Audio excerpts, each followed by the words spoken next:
Hi friends, welcome to Gorantla Padma channel, Rayalaseema బ్రాహ్మణ hotel. ఈరోజు నేను గోంగూర, మన ఆంధ్ర గోంగూర పచ్చడి, మన ఆంధ్ర దాంట్లో గోంగూర పచ్చడి చాలా బాగా చేస్తారు. దానికి కావాల్సిన పదార్థాలు: గోవాకు ఒక కట్ట, గోంగూర కట్ట తీసుకొని ఈ విధంగా ఒలిచేసి బాగా కడిగి ఉప్పు పసుపు వేసి కడిగి వడేసి పెట్టాలా. దానికి కావాల్సిన పదార్థాలు: 1 స్పూన్ ఆవాలు, పులుపు కాబట్టి దీనికి ఆవాలు మెంతులు వేసి చాలా బాగుంటుంది.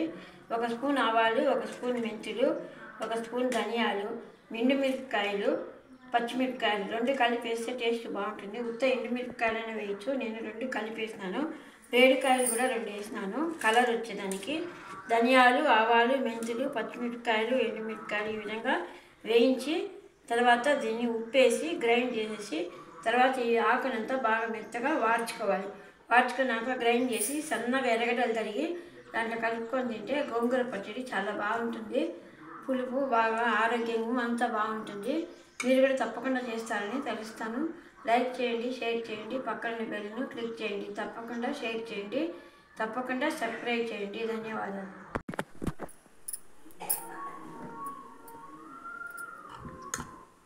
గోంగూరను ఈ విధంగా బాగా ఆయిల్ దండిగా వేసి ఆకునంతా మగ్గనిచ్చాలి. ఒక కట్ట, పెద్ద కట్ట తీసుకున్నాను. ఇది కనుక మనకి ఎక్కువ అయితే కనుక కొంచెము హాఫ్ తీసి పెట్టుకొని దీన్ని కనుక కొంచెం తీసి పెట్టుకొనేసి ఒక బాక్స్లో పప్పు కూడా చేసుకోవచ్చు.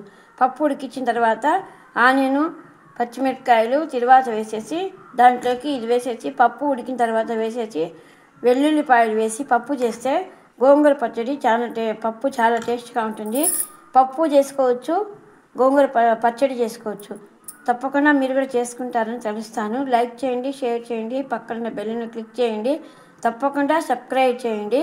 గోంగూర పప్పు, గోంగూర పచ్చడి టేస్ట్ చాలా బాగుంటుంది. చాలామంది ఇది ఇష్టపడతారు.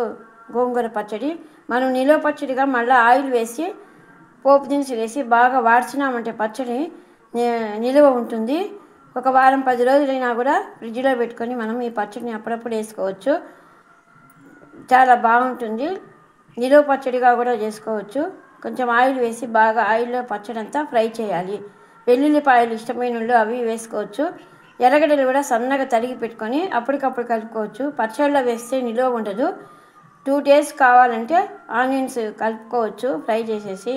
దాంట్లోకి నిలువ పచ్చడిగా ఉండాలంటే అప్పటికప్పుడు కొంచెం పక్కన తీసుకొని ఆ పచ్చడిలో వెల్లుల్లి, ఆనియన్స్ వేసి ఫ్రై చేసి పచ్చడి విధంగా చేసుకోవచ్చు.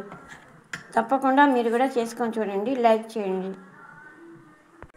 Hi friends, welcome to Gorantla Padma channel. ఈరోజు నేను చిన్న టిప్పు, అందరికీ పనికొచ్చే విధంగా ఉన్న టిప్పు చెప్తున్నాను. మనము గోధుమ పిండి తడిపి పెట్టుకుంటాం కదా చపాతీలకు, దానికి పూరికి కానీ మిగిలిందనుకోండి మరుసటి దినానికి బాగా మనం బాక్సులో వేసి పెట్టుకుంటాము. ఏదైనా బాక్సులో వేసి మూత పెడతాము. ఆ విధంగా లేకుండా ఇట్లా ఆయిల్ ప్యాకెట్లు మన దగ్గర ఉంటాయి కదా, అయిపోయిన ఆయిల్ ప్యాకెట్లు, ఆ ఆయిల్ ప్యాకెట్లలో వేసేసి లోపల పెట్టేసినామంటే ఆ నూనె అంతా ఉంటుంది కాబట్టి నూనె అంతా దానికి అంటుకుంటుంది. కాబట్టి ఇది 4-5 రోజులు ఉన్నా కూడా ఈ పిండి చెడదు. బాగా తెల్లగా మనం అప్పటికప్పుడు కలిపిన పిండిలాగా ఉంటుంది. కాబట్టి మీరు కూడా ఈ విధంగా చేసి చూడండి. ఈ టిప్పు చాలా అందరికీ నచ్చుతుందని తెలుస్తాను. ఈ విధంగా కవర్లో పెట్టేసి లోపల పెట్టేసి కవర్లో మూత పెట్టేసి దాన్ని చుట్టి పెట్టేసినామంటే 4-5 రోజులైనా కానీ చెడదు, బాగుంటుంది. మీరు కూడా ఈ విధంగా చేసి చూస్తారని ఈ టిప్పు మీకు ఉపయోగపడుతుందని చెప్తున్నాను. తప్పకుండా ట్రై చేయండి.